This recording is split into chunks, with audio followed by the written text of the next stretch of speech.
The whole world is talking about just one thing right now: AI taking over the human race.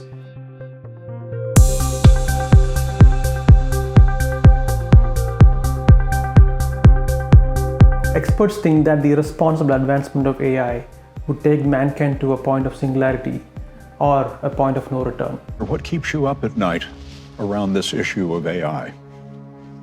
The urgency to work and deploy it in a beneficial way.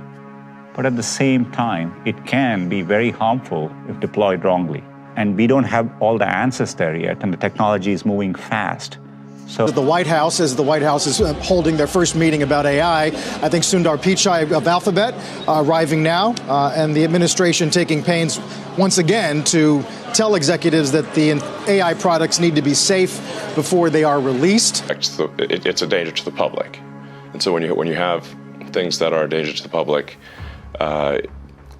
and you don't want companies cutting corners on safety, and then having people suffer as a result. What are those risks as you see it? There are quite a few different risks. There's the risk of producing a lot of fake news so nobody knows what's true anymore. There's the risk of encouraging polarization by getting people to click on things that make them indignant. There's the risk of putting people out of work.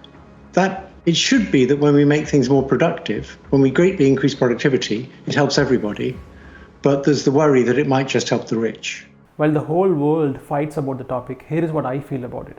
Around 20 years ago, there was a similar revolution which changed my life forever. It changed my learning journey. It changed the way I processed information. The internet kickstarted a revolution. And I think this is something similar or maybe even bigger than that. Who knows?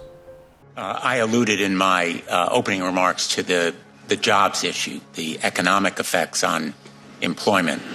I think you have said, in fact, and I'm going to quote, development of superhuman machine intelligence is probably the greatest threat to the continued existence of humanity, end quote.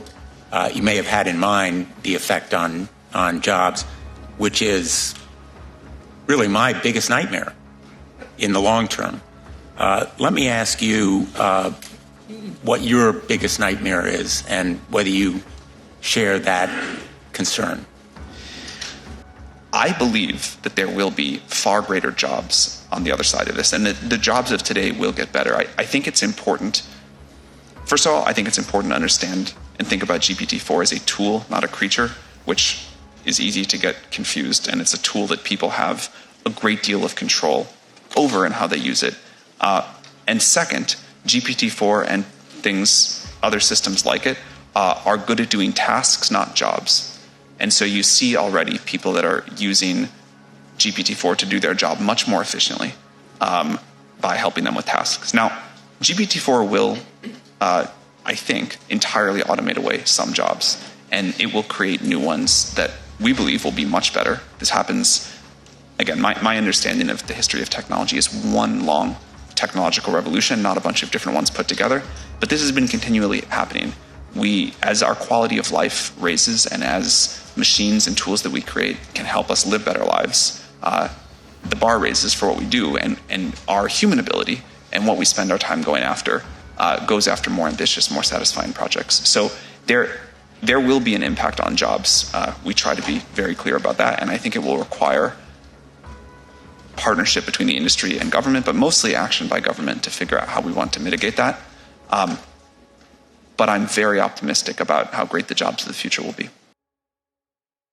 While there is a lot of anxiety and fear around AI taking our jobs, and companies aggressively and seriously looking into ways to reduce efforts and cost riding on this bandwagon, I still believe this is the best time to be a UX designer.